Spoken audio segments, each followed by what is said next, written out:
I've had enough of the small talk, fat ass!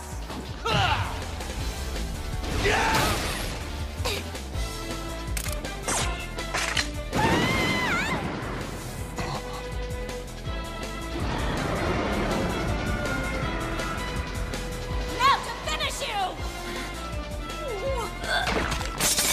What?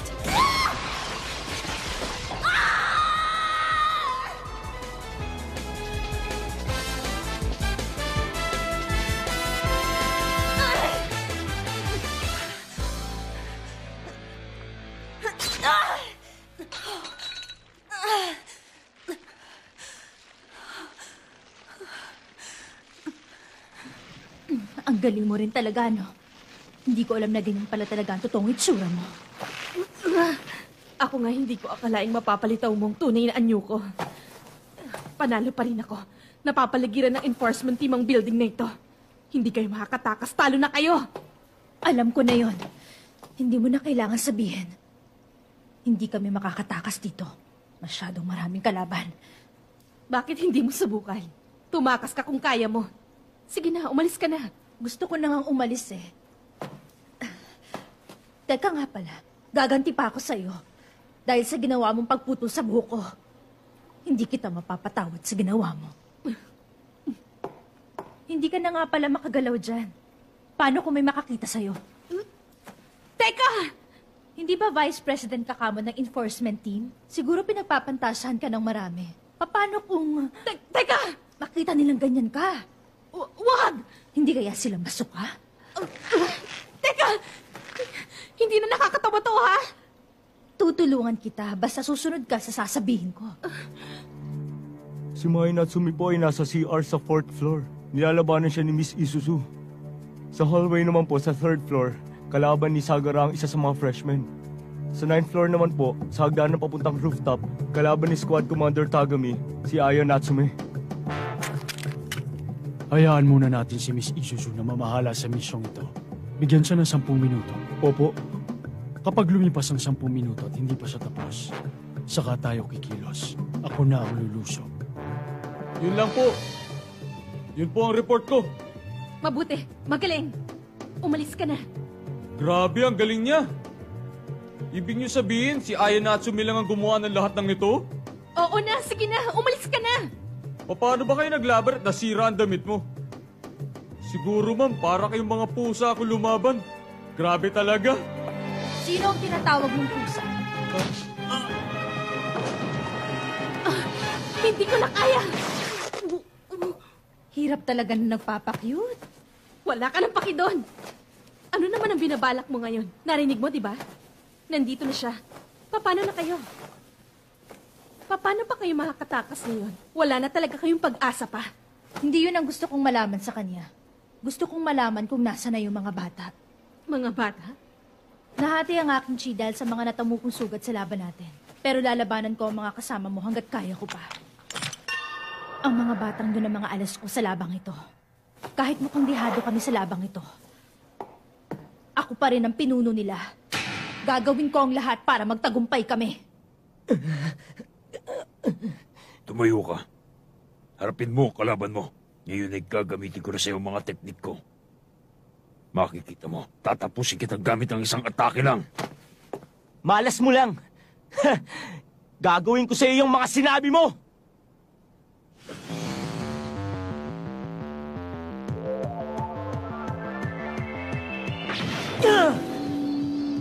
Tama bang ginawa ko? Ganyan ba talaga kalakas yan? Ang Riki ko, Tanshin ko. Yan ang teknik na maglalabas ng kapangyarihan sa loob ng katawan mo. Bata, nakikita mo ba to? Wala akong nakikita eh. Hindi mo nakikita? Hindi mo ba alam na may mga bagay dyan na napakahalaga para sa ating dalawa? Ano yun? Hangin. Oo, napakaraming hangin sa mundong ito. May lakas na hindi gumagalaw sa loob ng isang sirkulo. Maraming martial art na nakabasa sa prinsipyo ng sirkulong yon at doon binubuo ang maraming teknik.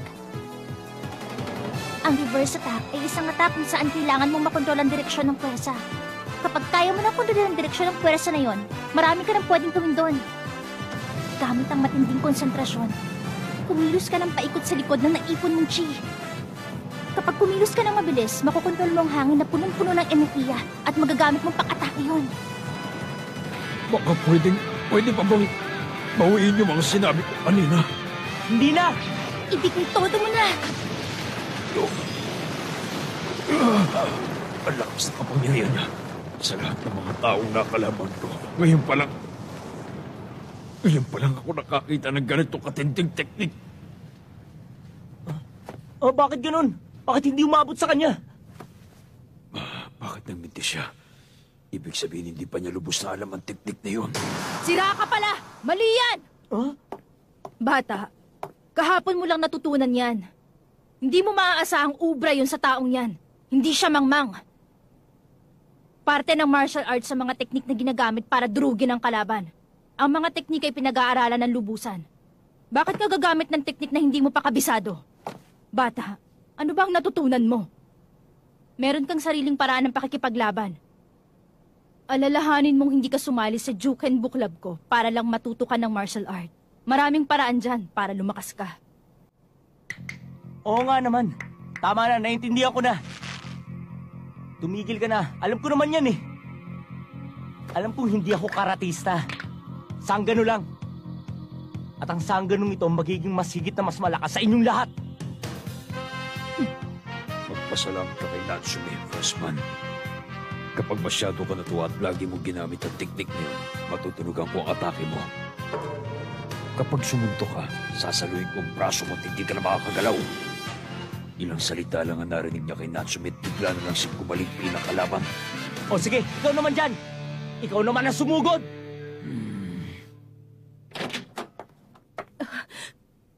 Ano to? Pinilipit ko na ang braso niya at ang dami niyang sugat sa katawan. Pero natalo pa rin niya lahat ng mga taong to paglabas ng CR. Mahina talaga ako kumpara sa kanya. Pasensya ka na, bata. Ito na lang ang magagawa ko para sa'yo. Ikaw nang bahala. Bata. Huh? Hayaan mo na siya. Ako ang kalaban mo at handa na ako para sa'yo. Wala ka na bang gagawin kundi tumayo? Huwag mo maliitin ang kalaban mo. Wala ka maaalala dito kundi ang pagkatalo mo. Galingan mo. Kapag inantok ako sa labang ito, pupuruan kita. Oo. Rolling turn! Servant suplex!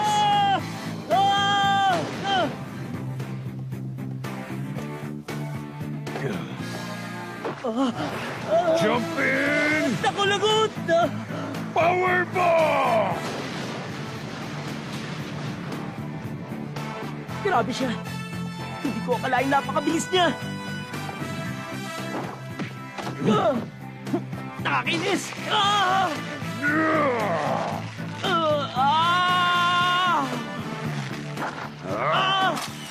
Rolling turn!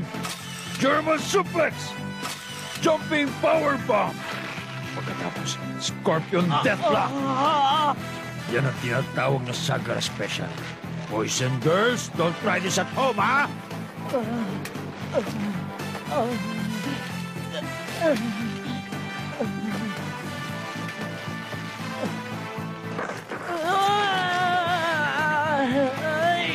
Rope! Rope! Anong rope? Wala, naabot eh. Ututo! Wrestler ka nga talaga, wala kang utak!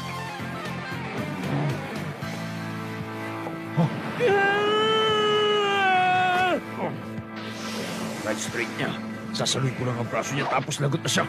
Naloko na. Ang bagal mo!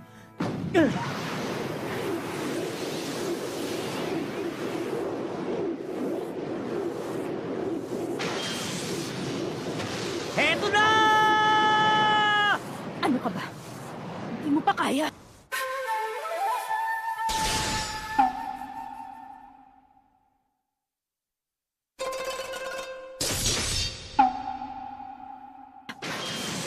Heto na! Sagamas Powerbomb!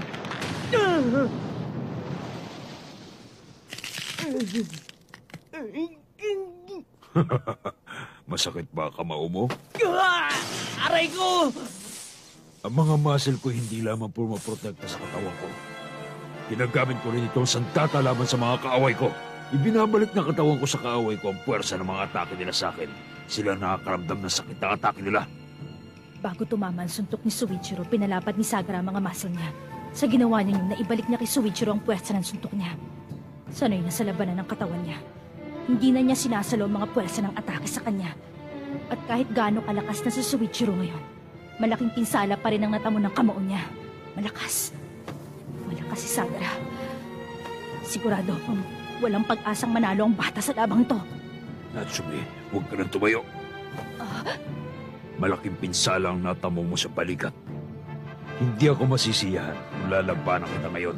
Kahit magpahinga ka na isang buwan, hindi ka pa rin gagaling. Wala ka ng silbi. Hindi na kita kailangan labanan. Tama na! Hindi pa tapos ang labang ito! Laban na! Bakit na matapos sa misuko? Natalo na kita, bata. Ang kailangan ko na lang gawin ngayon ay mawalan ng silbi ang mga braso mo dahil ito ang inutos sa akin ng pinuno ko. Ha? Ano? Bilang ka na lang ng putke habang nagpapahinga ka sa ospital kasama mo si Ryuzaki. Sandali lang! Sagara! Ako ang kalaban mo dito! Wala. Huli ka na!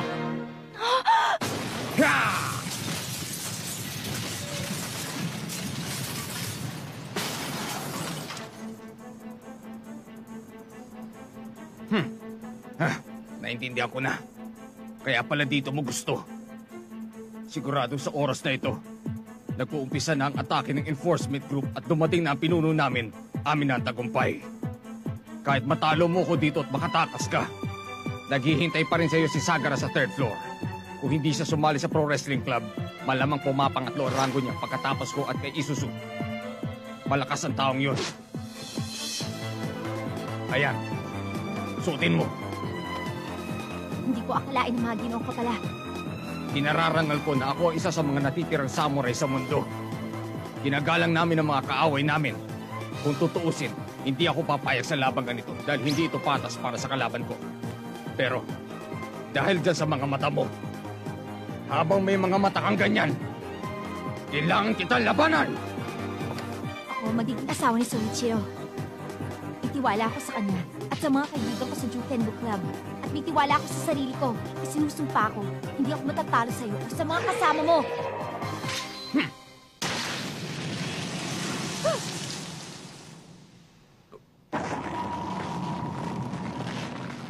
Ano? Ginamit niya ang tansyon ko. Imposible yon. Hindi niya magagamit yun na may pinsala ang kamao niya. Wala kang kwenta. Puro ka salita pero wala ka namang binatbat.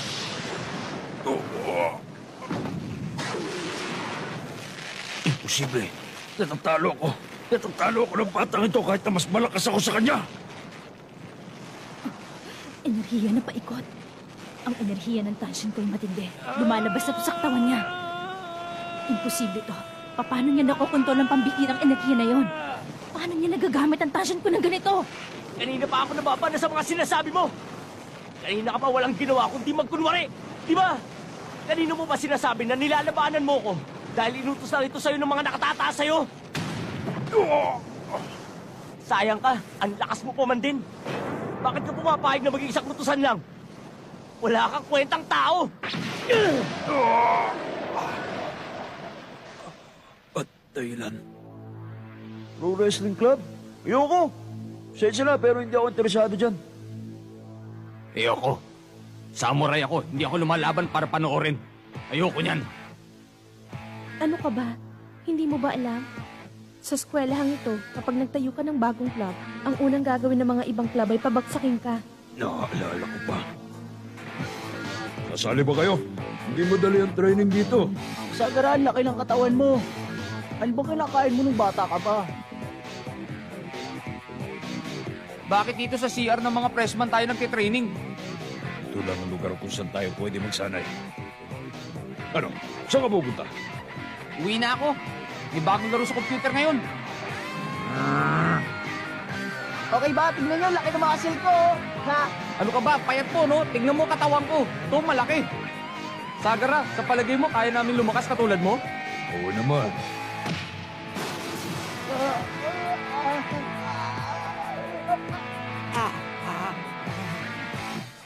Kung gusto mo, bibigyan kita ng pagkakataon. Nagawa niya. Para mabuo ang binabala kong enforcement team, kailangan ko ng malalakas, mga tao na magagaling sa pakikipaglaban. Kung susumpa kang maninilbihan sa enforcement team, maglalaan ako ng gym para sa pro wrestling club mo. At pag hindi ka naman pumayag, hindi naman kita pipilitin. Pero magpapatuloy ang mga pangyayaring ito sa loob ng 3 taon na ilalagi mo sa eskwelahang ito. Malakas ka nga, Sagara. Pero hindi naman malalakas ang lahat ng magiging kasama mo. Hindi nila may pagtatanggol ang mga sarili nila. Sagara! Mangako ka. Aasa akong paninindigan mo ang pangako mo.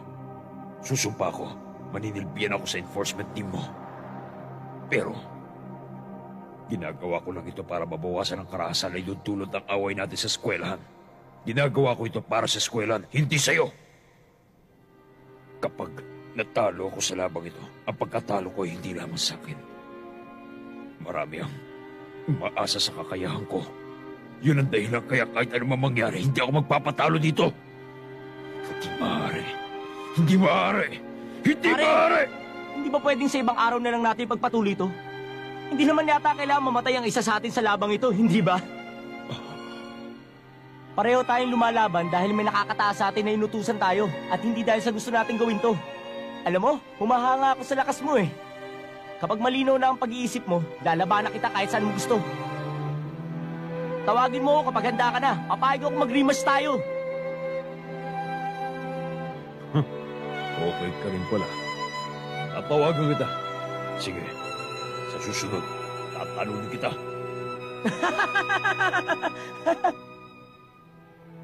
Natsume, sana'y magkaroon din ako ng estudyante na katulad niya. Alam mo ba, inggit na inggit ako sa'yo.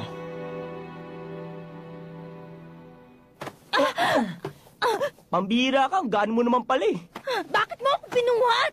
Nasaktan ka, hindi ba? Kailangan protektahan kita. Kung hindi, lagot ako kay Takayanagi. Hindi ako titigilan nun, no? Tara na. Akala ko madali lang ang laban na ito. Napatagal pala. Teka, alam mo ba kung nasa si Aya? Oo. Grabe. Nakakatakot na siya. Lumakas siya ng bigla. Ang tindi na ng kapangyarihan niya. Nagagamit na niya ang Tanshin ko. Hindi lang yon, ilang beses niya nagamit yon. Ito ba talaga ang kapangyarihan na taglay ng batang ito? Oras na. Lulusog na tayo.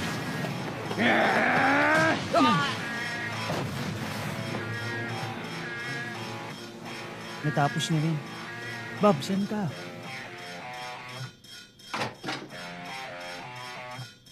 Okay ka lang? Oh.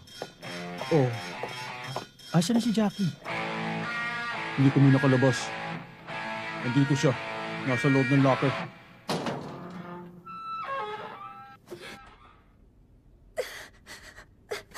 Sinasabi ko sa'yo kapag ginawa mo ulit sa akin to. Pwera biro, Bob. Hihiwalayan na kita.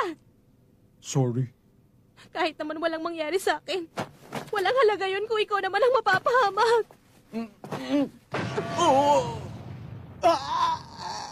Ay, sorry. Ano ba nangyari? Kahit kaya niyang talunin ng 80 tao na nag-iisa, may isang lugar pa rin sa katawan niya na magpapatumba sa kanya. Naku, parang masakit nga yan. Okay lang kaya siya? Teka nga pala, nasa sila Soichiro? Ewan. Pero sigurado kung okay lang sila. Ihintayin ko na lang silang bumalik. Tumakas na kayo. Sinasabi mo ba mahina lang ako? Sinasabi mo bang mas malakas si Soichiro kesa sa akin? Sinusiguro ko sa'yo na balang araw, lalakas ka pa. Sige na, alis na. Sorry ha. Bakit? Masakit pa ba? Oo. Pero, siya nga ba talagang tumalo sa lahat ng mga taong ito? Gaano kaya kalakas ang taong ito kung ikukumpara sa akin? Gaano kalakas ako kumpara kay Soichiro?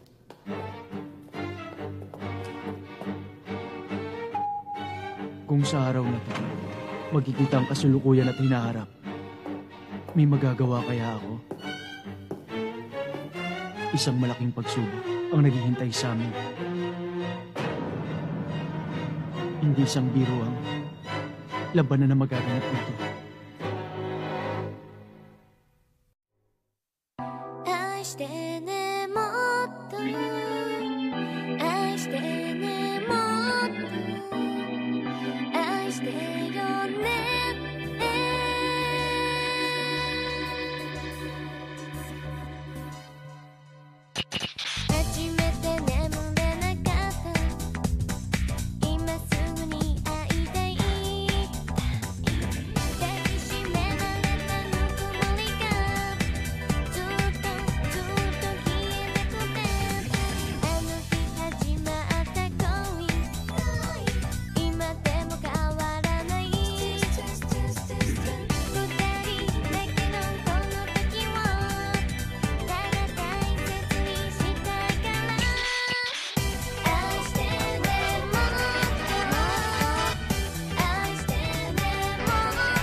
Everyone's emotions are influenced by their own battles.